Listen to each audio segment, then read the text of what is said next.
Hello friends, Zahira classes में आपका स्वागत है। आज हम लोग क्लास 8 के चैप्टर डाटा हैंडलिंग के टॉपिक चांस एंड प्रोबेबिलिटी के बारे में अध्ययन करेंगे। इसी टॉपिक से संबंधित क्लास 7 का एक वीडियो हमने बनाया है जिसमें बेसिक जानकारी सब हैं, वो यहाँ रिपीट करना उचित न समझते मैं उसका लिंक डिस्क्रिप्शन में दे दूँगा। कृपया उसे देख लीजिए जिससे बेसिक जानकारी हो। उससे आगे जो चीज़ है उसको यहाँ हम लोग डिस्कस करते हैं। तो प्रोबेबिलिटी के संबंध में जैसा हम लोग जानते हैं कि ये 0 से 1 के बीच में वैरी करता है। और अगर मान लीजिए कोई हम प्रैक्टिकल ऑब्जर्वेशन करते हैं, एक्सपेरिमेंट करते हैं, मान लीजिए एक डाई को हम 100 बार रोल करते हैं या थ्रो करते हैं, तो उसमें जो विभिन्न नंबर 1 2 3 4 5 6 ये जो नंबर है कितने बार आते हैं। टोटल 100 बार हम लोग थ्रो किए, मतलब नंबर ऑफ जो आउटकम्स है यहाँ 100 हुए इस एक्सपेरिमेंट के। लेकिन ऑब्जर्वेशन के दौरान 1 कितने बार है, 2 कितने बार है, ये सब डाटा अगर हम लोग एक टेबुलर फॉर्म में बनाते हैं और उस आधार पर जब प्रोबेबिलिटी निकालते हैं तो उस प्रोबेबिलिटी का एक फार्मूला ये होता है, इसे हम लोग एम्पिरिकल फार्मूला बोलते हैं। Number of outcomes that make an event divided total number of outcomes of that experiment. इसको ऐसे देखिए, जैसे हमने बताया कि हमने एक डाइस को 100 बार थ्रो किया और इस प्रकार जो है टेबुलर फॉर्म में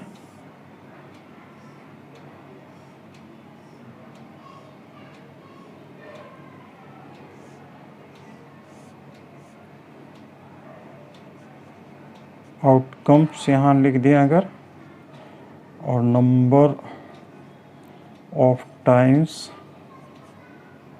इट ऑकर्ड 1 2 3 4 5 6। तो मान लीजिए 1 जो है 20 टाइम्स आया, 2 जो है 16 टाइम्स आया, 3 जो है 15 टाइम्स आया, और इसी तरह मान लीजिए ये जो 14 टाइम्स आया, और ये जो है इस प्रकार 25 टाइम्स आया। तो ये हो गया आपको 30 और 40 70 90 60 मान लीजिए 10 टाइम्स आया।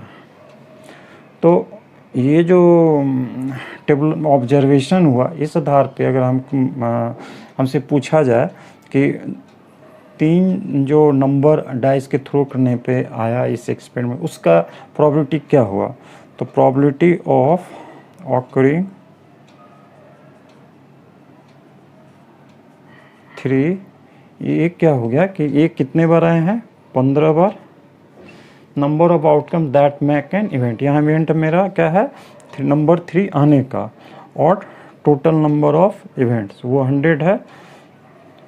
तो ये देखिए, तो ये हुआ प्रोबेबिलिटी। तो इस प्रकार जब कोई हम लोग एक्सपेरिमेंट करते हैं तो उसके ऑब्जर्वेशन के आधार पर किसी पर्टिकुलर इवेंट का जो प्रोबेबिलिटी है वो इस प्रकार निकालते हैं। आइए इस चैप्टर से कुछ एक्सरसाइज के सवालों को देखें।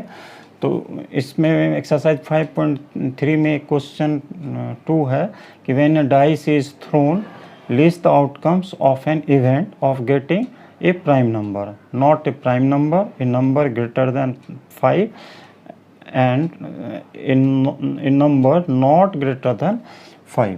तो यहाँ पहला जो क्वेश्चन है उसका आंसर देखें।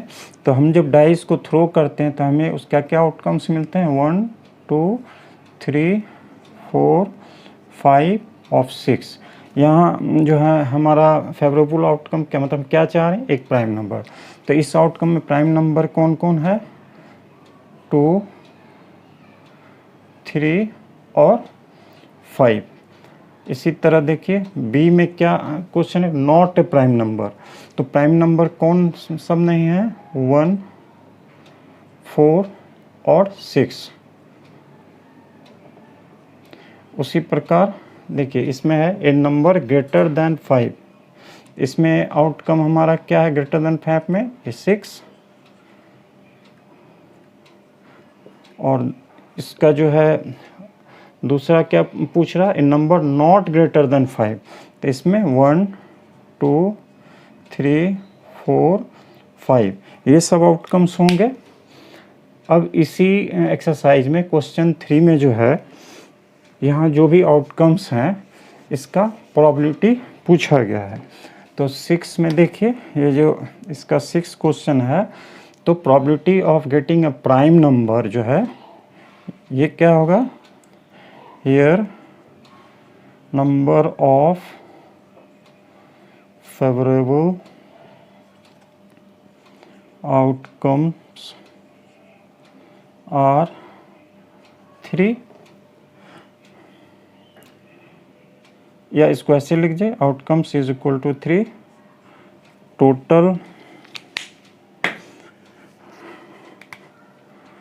Total number of outcomes is equal to 6, therefore probability equal to 3/6, और ये कितना आ गया 1/2। इसी प्रकार अब जो दूसरा सवाल है, नॉट ए प्राइम नंबर, तो 1 4 6 जो है ये 3 आउटकम है। तो इसी प्रकार जो है इस केस में भी इसको हम इसी तरह बना सकते हैं कि here number of favourable outcomes are 3, total numbers outcome 6, तो प्रोबेबिलिटीज क्या हुआ 3/6। अब आइए यहाँ नंबर ग्रेटर देन 5, तो ये जो 2 का 1 है, इसमें कितने क्या है कि यहाँ जो है नंबर ऑफ फेवरेबल आउटकम्स मेरे कितने हैं, एक, सिर्फ 6 है इसका आउटकम, और टोटल नंबर ऑफ आउटकम्स है 6, तो यहाँ जो है प्रोबेबिलिटी क्या हो गया 1/6। मैंने इसका जो फॉर्मूला होता है वो होता है इस तरह के केस का कि number of favourable outcome divided by total number of outcomes. अब आइए इस केस में, इसमें जो प्रोबेबिलिटी क्या होगा, तो यहाँ पे हमारा नंबर ऑफ आउटकम्स है 5 और ये टोटल नंबर ऑफ आउटकम्स है 6, तो यहाँ प्रोबेबिलिटी हो जाएगा हमारा 5/6। अब ये एक दूसरा क्वेश्चन देखें, यहाँ कह रहा है कि एक सर्कल, एक जो है स्पिनिंग व्हील है सर्कुलर इस टाइप का, और इसमें जो है 3 ग्रीन सेक्टर हैं, एक ब्लू है और एक रेड है। तो कुछ इस प्रकार का हो सकता है, मतलब इसे 5 सेक्टर में बांटा गया है। इस प्रकार देखिए, इसके 5 सेक्टर में इसे बांटा गया है, और 3 सेक्टर जो हैं वो ग्रीन है, एक ब्लू है और एक सेक्टर जो है इसका रेड है। तो अब इसमें सवाल पूछता है what is the probability of getting a green sector.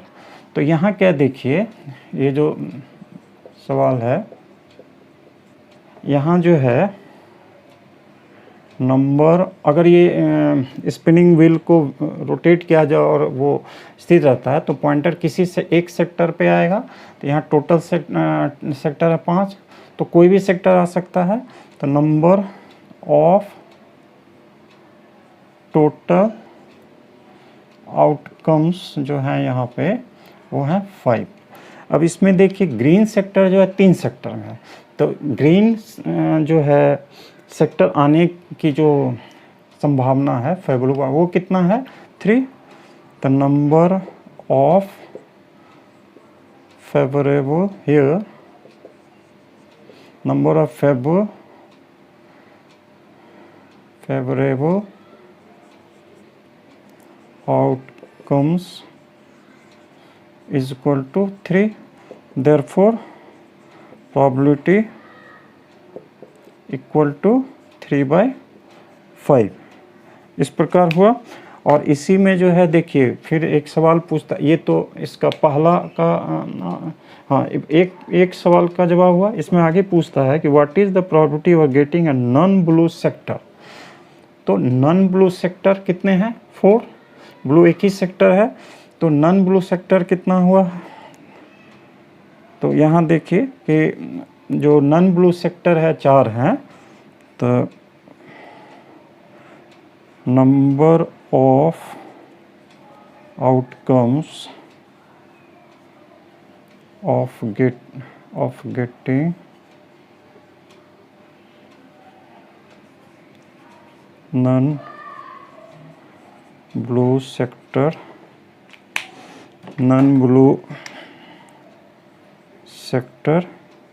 is equal to 4 और नंबर ऑफ टोटल आउटकम्स जो है यहाँ पे वो है 5। Therefore probability in this case क्या हो जाएगा 4/5।